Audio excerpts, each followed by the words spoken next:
Molino de viento.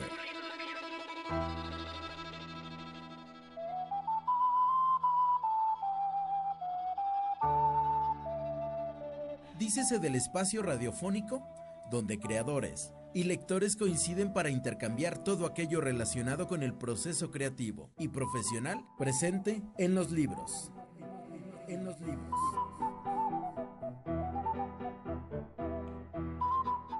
Entrevistas, semblanzas, vivencias, anécdotas, descripciones y demás contenido derivado girarán a partir de este momento. Que comiencen a girar las aspas del molino. Molino de viento. Molino de viento.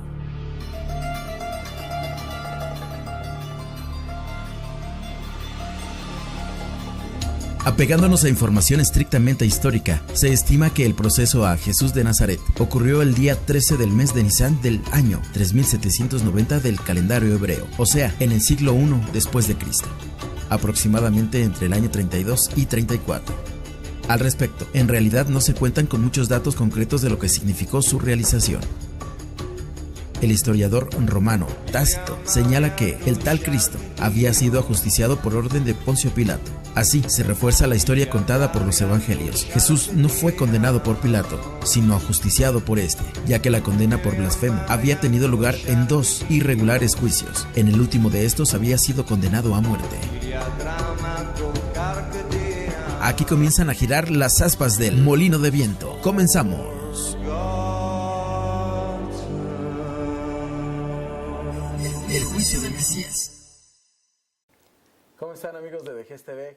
De verdad, bienvenidas, bienvenidos a este espacio. A nombre de Alejandro Rojas, me permito darles la más cordial bienvenida a este molino de viento. Yo soy Ricardo Martínez y hoy tenemos un invitado de verdad especial. Yo sé que algunos de ustedes ya lo conocen, puesto que él tiene un programa con nosotros aquí en Vejez TV. Por cierto, un programa muy importante para todos ustedes, alumnos de secundarias técnicas y por supuesto nuestros profesores de secundarias técnicas. Hoy lo tenemos en este espacio de Molino de Viento y vamos a conocer otra faceta de él. Y me refiero, por supuesto, a Carlos Aguirre Marín, que nos trae un libro, El juicio del Mesías. Es un tema polémico, sí, es un tema importante y sobre todo que es algo de lo que nosotros no conocemos. Hoy vamos a conocer una parte importante de aquel carpintero que muchos conocemos. Y bueno, Carlos, qué gusto tenerte por acá en este espacio. Gracias a ustedes, gracias al auditorio. Por fin podemos concretar Por fin. este molino de viento. Y bueno, pues vamos a hacer que las aspas de este molino giren. Muy bien. Platícanos acerca con gusto. Del juicio del Mesías. ¿Qué es este libro? ¿Por qué escribir El juicio del Mesías? Muy bien. Pues bueno, agradecer una vez más la oportunidad de estar aquí, bueno, y agradecer a la gente de Molino de Viento que me permitan llegar a través en esta ocasión. Pues bueno, compartirles que mira, el tema surge porque fue mi tema de tesis para la licenciatura en Derecho. ¿Cómo surge? De una manera poco ortodoxa, si me lo permites. Yo en aquellos ayeres traía un tema más de carácter electoral, ahora que está de moda, y o laboral en ese asunto. Al estar escuchando el oficio religioso del día, en concreto del Viernes Santo, empecé a escuchar la narración. Y cuando empecé a escuchar la narración, automáticamente empecé a hacer un análisis. ¿Por qué esto? ¿Por qué aquello? Terminó la narración, yo seguía en la cabeza con la idea de decir, bueno, pues hay cosas que no están muy claras, ¿no? Y de ahí surge la idea del estudio, ¿no? Y empezar a profundizar en un tema que, si me lo permites, muchas veces tenemos más la idea de carácter religioso, sí, pero nos hemos olvidado del contexto que implica el contexto social, todos los detalles jurídicos que estuvieron de por medio, porque a final de cuentas Jesús, este carpintero de Galilea, como bien lo dices, pues fue sometido no a uno, sino a 2 juicios en ese contexto.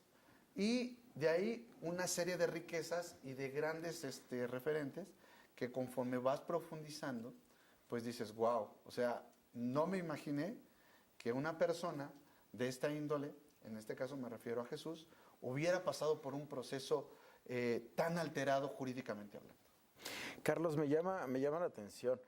O sea, las leyes en aquellos años, ¿quién las escribió? ¿Quién decía esto sí y esto no? Ok. O sea, ¿de qué punto partieron? Bien, mira, sin duda hay que dividir los dos tipos de juicio. El primero, al que es sometido Jesús, como ya lo conocemos, es un juicio de carácter judaico, en el cual se basan en un libro que tienen que se llama el Talmud. Y déjame decirte algo, es un juicio sumamente humano, en el cual, contrario a lo que pudiéramos pensar, es un juicio en el cual, por darte un ejemplo, si el acusado había alguien que interviniera por él, bastaba con ello para que el juicio se detuviera, ¿no? Si hubiera una persona que era acusada por alguien de manera indebida, era castigado el otro, el que hacía uso indebido de la denuncia. Los testigos tenían que ser, imagínate, hombres íntegros, cabales, con un grado de honra que no cualquiera podía ser testigo en ese contexto. Y lo más importante, a la hora de dictar sentencia en el caso del proceso judaico, en este caso el Sanedrín, que era el órgano que deliberaba, tenía hasta un día, fíjate, para reflexionar su resolución. Obviamente, mucho tiene que ver el carácter jurídico judaico, obviamente que viene del proceso de como tal, de las tablas de la ley, etc. Y el proceso romano, que como ya lo sabemos, fundado en el derecho romano, que de por sí es cuna y es el origen del derecho actual que vivimos, y pues bueno, ni se diga, ¿no? Todo un proceso en el cual tenía muy claro a delimitar quién era culpable y quién. Información tenías mucha. Lo que habías escuchado, lo que nos inculcan o lo que nos presentan desde que somos niños. Claro. Y la idea que nosotros nos vamos creando. Así es. Pero ¿cómo comienzas con la investigación para poder empezar a escribir? Bueno, como te decía, primero fue a través de haber escuchado la narración del texto evangélico como tal. Y fue el que tomé como base, porque es el que narra de manera directa cómo se dan los acontecimientos. Y posteriormente empezó la investigación, cómo era el proceso jurídico en el caso judaico y cómo era el proceso romano en ese contexto. Porque en ambos casos existe una cuestión bien interesante. Se fueron vinculando para el caso del proceso de Jesús, ¿no? Por darte un ejemplo, en este proceso vas entendiendo que los judíos podían haber determinado el tema. Si Jesús era culpable, dictarle una sentencia y hasta ahí se quedaba, ¿no? Pero hubieron otro tipo de interés en ese sentido. Y a la hora de estar checando el proceso en ambas partes, observas que jurídicamente hablando, los dos podrían haberse desarrollado de manera independiente, pero uno concatena hacia el otro para que se cumpliera la sentencia. Dentro del proceso jurídico, ¿de qué lo acusaban? Mira, es bien interesante esta pregunta que haces porque hay una distorsión en el proceso. Jesús es acusado en el proceso judaico de 4 cosas. Primera, de decir que podía destruir el templo y lo levantaba en 3 días. De no respetar el sábado. De utilizar hechizos y acciones que iban en contra de la creencia de aquel entonces, ¿no? Y la última era que por andar profesando doctrinas falsas.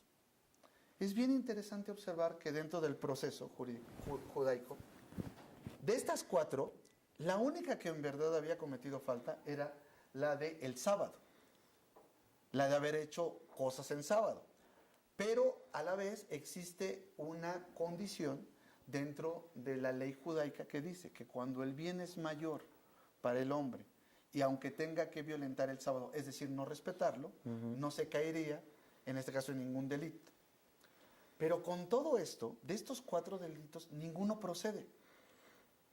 Y esa es la peor parte en ese sentido. Por eso Caifás, ustedes lo recordarán, que era el presidente, por así decirlo, el juez mayor en el caso del Sanedrín. Fíjate, pone los testigos. Y estos testigos al momento de argumentar, no saben argumentar. Entonces, ¿qué es lo que hace Caifás? Él como juez y presidente. Imagínate, agarra y les dice, a ver, todos ustedes están bajo el influjo de este hombre. Es decir, desecha todas las pruebas. Y Caifás, cometiendo de las peores aberraciones jurídicas que se pueden dar en un proceso, es decir, él que es el juez, pasa a ser ahora quien acusa. Cosa que nunca debió haber sucedido. Como ahora conocemos que es juez y parte. Exacto, no debes de ser juez y parte, Sí. exactamente. Pero él se convierte en juez y parte. ¿Y en qué momento lo hace?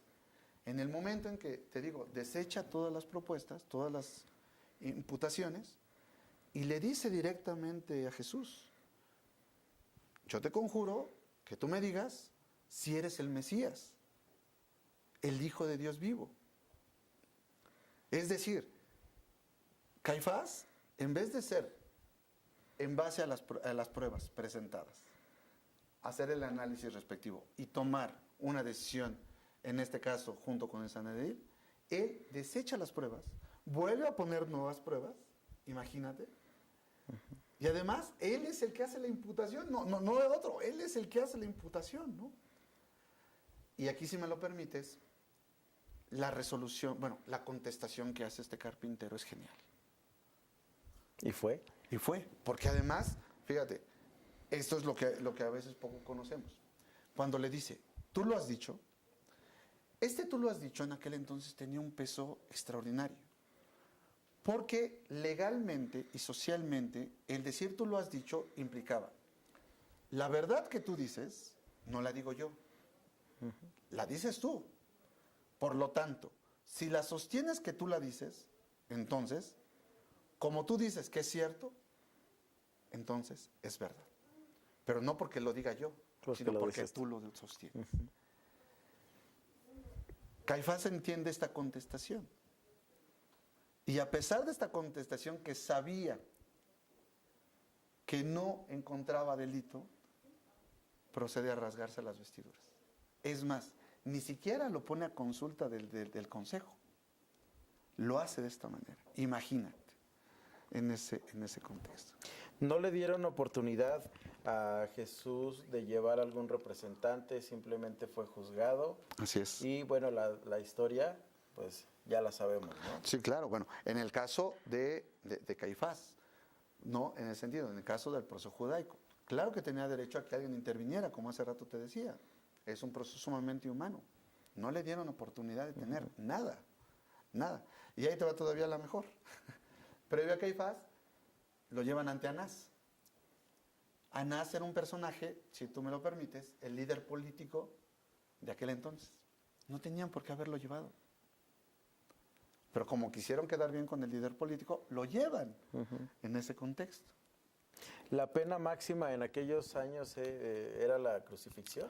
Mira, para los judíos era el haz de cuenta que terminaras muerto a través de ser lapidado, en ese contexto. Porque era una sentencia propiamente del proceso judaico, que aquí es la otra. Como el proceso de Jesús les interesaba a este grupo, no quiero decir a todos los judíos, a un grupo de judíos, que se agilizara, no podían realizar la sentencia, porque la sentencia implicaba un proceso de muerte. Ellos no podían aplicar un proceso de muerte. ¿Por qué razón? Porque estaban en Pascua. Y ellos, por respetar la fiesta de Pascua, no lo podían hacer. Y si me lo permites, hasta de manera mañosa lo hicieron en ese sentido. Por eso se lo mandan a Pilatos. Para que Pilatos, con el juego que se empezó a dar en ese sentido, pudiera determinar una sentencia que lo llevara a la crucifixión. Que dicho sea de paso, ahorita me preguntabas, las pruebas. Bueno, pues con Pilatos volvieron a cambiar las pruebas. A ver, con Caifás, el delito era porque eres el Mesías, se supone, ¿no? Sí. Eso era el punto de la sentencia. Con Pilatos, llegan a decirle que no pagaba impuestos, que no quería pagar impuestos, en ese sentido. Al principio le dicen, oye, es que este se dice ser el rey de los judíos. Y Pilatos le dice, a ver, eso es problema suyo, a mí no me incumbe. ¿No? En ese sentido. Y volvemos a lo mismo. Pilatos entra en un proceso con él de preguntarle y las respuestas que le dice Jesús también son contundentes. Bueno, ¿cómo habrá sido el caso de que Pilatos quiere deshacerse de Jesús? Por eso lo manda Herodes. Herodes, del que hace referencia el texto, es hijo del Herodes que manda matar a todos los niños que conocemos hoy como el Día de los Santos Inocentes. Este Herodes es el que manda matar a todos esos niños, padre de este Herodes con el que llegan a presentarle a Jesús. Y Herodes, más que querer hacer un juicio, quiere jugar con él.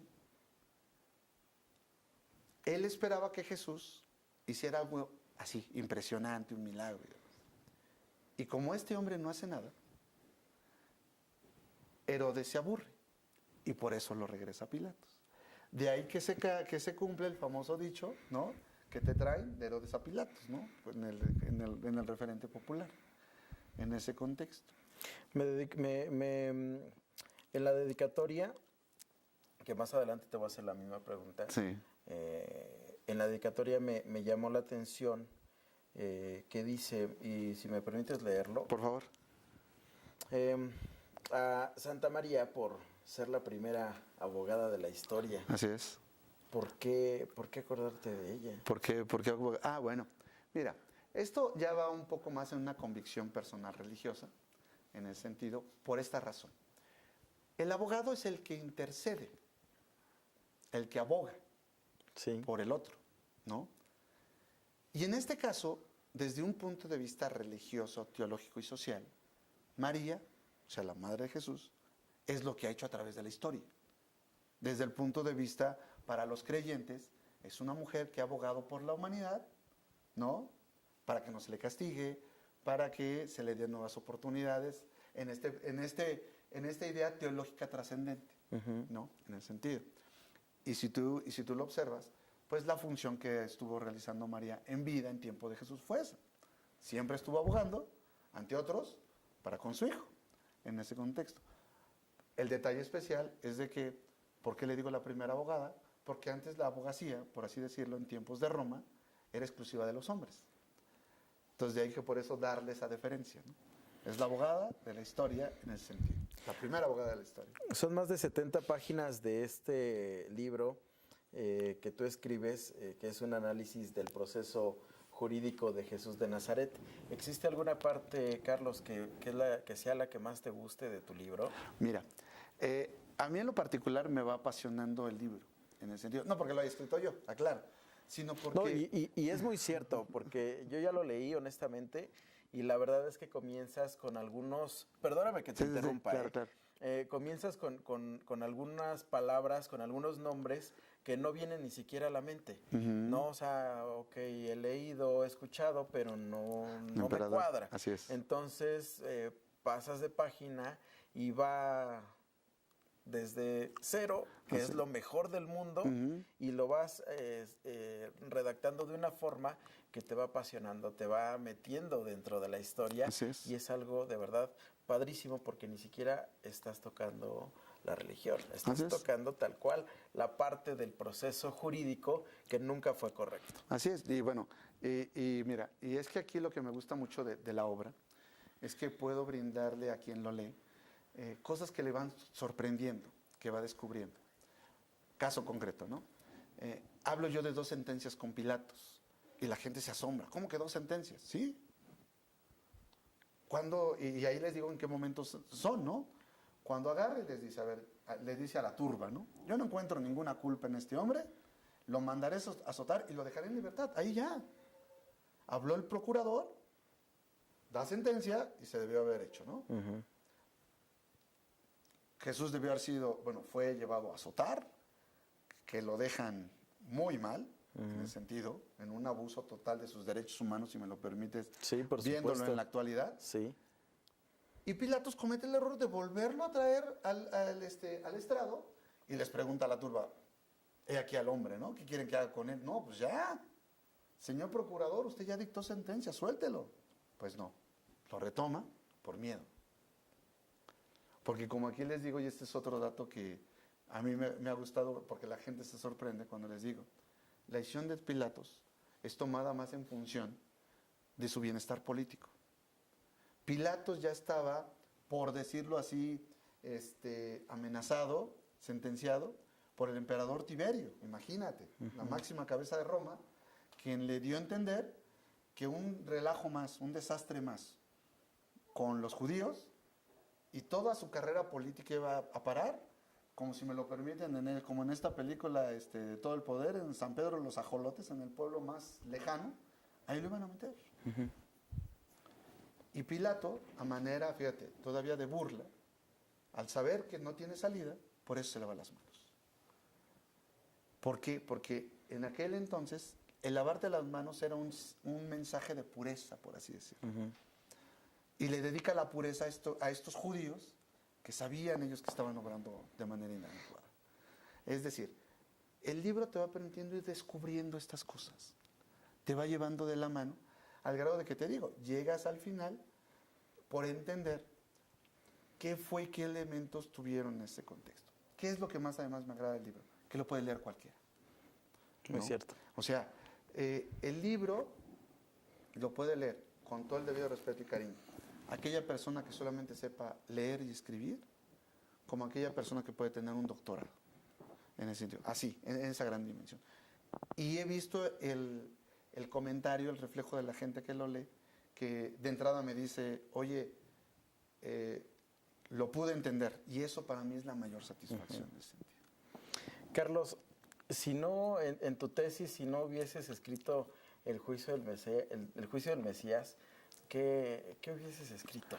Fíjate que yo en aquel entonces traía, te digo, dos temas. Uno, que después se volvió la realidad, era en materia electoral, era una remodificación de los distritos y sobre todo el tema de las plurinominales, ¿no? Que se redujeran, que bueno, por ahí va en ese sentido. Y en el tema laboral, traía más el tema de violencia laboral, fíjate, curiosamente en aquel entonces cuando apenas iniciaba el tema. Había elementos que no me terminaban de convencer y pues bueno, como te decía hace un momento, ¿no? Llegó la oportunidad y pues bueno, ha sido un proceso muy padre en ese sentido. Como lo leí hace unos momentos, sí, que le dedicaste a María, pero de manera personal, ¿a quién le dedicas este esfuerzo, esta tinta, ¿no? Sí, que, claro. que empleaste escribiendo El juicio del Mesías? Mira, como dice la dedicatoria, bueno, obviamente se lo dedico a mi esposa, a mis hijos, a mi madre, a mis hermanos. Pero fíjate que también tengo que reconocer que parte del proceso de formación que uno tiene, te vas encontrando gente en el camino, ¿no? Y a propósito quise poner, ahora sí que a manera de la dedicatoria, algo que para mí ha sido importante, ¿no? Porque cada que hago una presentación lo comparto y la leo tal cual, ¿no? Obviamente a mi padre, digo, pues aunque ya no está, pero bueno, nos acompaña siempre. Pero parte de la dedicatoria, y a quién le dedico también, aparte de estos que ha sido punto importante, es a todos aquellos que forman parte de mi historia. En especial a aquellos que compartimos la vocación de hacer lo imposible posible. Es decir, me refiero ahí a toda la gente que ha pasado por mi vida, agradecerles porque, bueno, cada uno ha aportado para haber escrito, para tener esta sensibilidad. Y aquellos que hacen imposible lo posible, me refiero a aquellas personas que se dedican desde su trinchera a transformar mejor este país. Ya sea el político, ya sea el cuate filántropo, ya sea el que está en una organización civil, el que desde este tipo de programas van brindando el tema educativo y demás. A cada uno de ellos también es eso. ¿Por qué razón? Porque a veces pareciera que la realidad es tan difícil, tan complicada, que no cambia. Pero a través del esfuerzo de muchos de estos hombres, de muchas de estas mujeres, estamos haciendo que el país cambie, ¿no? Claro, seguimos teniendo retos todavía, claro, sin duda. Pero ahí está el ejemplo, ¿no? O sea, si un hombre con su testimonio pudo cambiar a una humanidad y sigue teniendo grandes efectos después de 2000 años, pues nosotros, que nos ha tocado, como decía un buen amigo, vivir y nacer en este pedacito de tierra, ¿no? Pues bueno, con mayor razón creo que podemos aportar mucho en este plano en beneficio del país y de nuestras familias, claro. ¿En dónde lo encontramos? Bueno, el libro lo encuentran en la editorial Buena Prensa, ahí tal cual, El Juicio del Mesías. Lo pueden, incluso también creo que lo pueden descargar vía la electrónica ya. ¿Alguna librería que sepas aquí en el centro? Que Bueno, lo mira, tengan? hay una, bueno, la librería Buena Prensa hay una en el centro, en el pasaje, si no me equivoco, bueno, en el Zócalo Pino Suárez. Uh-huh. Hay otra que está aquí cerca de la Glorieta Insurgentes, a un lado de la iglesia de la Sagrada Familia. Hay otro que está, bueno, la editorial como tal tiene su sede en casi Avenida San Cosme, casi con esquina con Insurgentes. Muy cerca, aquí Así es, por el así centro es. histórico. Así es. Redes sociales, Carlos. Redes sociales. ¿Dónde te podemos encontrar? Pues bueno, en redes sociales, pues bueno, propiamente las de la editorial. Y pues bueno, pues ya en las personales, pues bueno, Carlos Aguirre, ¿no? En ese sentido, pues ahí me encuentran y con mucho cariño. Muy bien. ¿Y alguna presentación próxima que tengas acerca de tu libro? Bueno, la próxima va a ser el 24 de mayo en Guadalajara, en el Centro Cultural. ¿Abierto a todo en Guadalajara, público? a todos, en ese sentido. Bueno, entonces hay que checar fácil en Google, El Juicio del Mesías, si ustedes tienen alguna duda. Y por último, Carlos, platícanos, por favor. Tú eres presidente de... No, bueno, soy el director general general de la Alianza de Maestros, en ese sentido. Y pues bueno, una institución que estamos colaborando con The Heads Media, en ese sentido. Te agradezco todo el espacio, todo el apoyo que nos han brindado en ese sentido. Y pues bueno, en Alianza de Maestros queremos que el camino es la educación y en la medida que tengamos mejores maestros, vamos a tener mejor educación, sin duda. Carlos Aguirre Marín. Gracias. Muchas gracias. Gracias. Gracias. Y de verdad, mil gracias por permitirnos conocer tu obra. De verdad es un tema muy importante. Chavos, es padre, es muy bueno conocer un poquito más de otro tipo de historias, ¿no? Así es. Historias que, como lo dijo Carlos, que de un hombre que pues hace más de 2000 años todavía sigue estando presente en la mayoría de nuestras vidas, de nuestras casas, de etc., ¿no? Así es. Pero bueno, Carlos, gracias, de verdad. Claro, muchas gracias. Este espacio es tuyo y por aquí nos seguimos viendo. Claro que sí. ¿Sí? Claro que sí. Y muchas gracias. a seguir leyendo El Juicio del Mesías. Con gusto. Yo soy Ricardo Martínez, nos vamos. Esto fue Molino de Viento. Aquí dejan de girar estas aspas, al menos por esta semana. Gracias a Alejandro Rojas por ser la parte creativa de este programa. Por supuesto a Jacinto Adano, que está en producción. Muchísimas gracias. Por supuesto al licenciado Manuel Salgado Cuevas, director general de Educación Secundaria Técnica, por las facilidades que nos brinda para poder realizar y todos los programas, tanto en radio como en televisión. Por cierto, regálanos un like. Estamos en Facebook como The Gest Educativa. Que tengas un excelente día. Pero, ¿por qué exigieron una condena ajena a la ley judía, como la crucifixión, y que fuera llevada a cabo por el poder romano?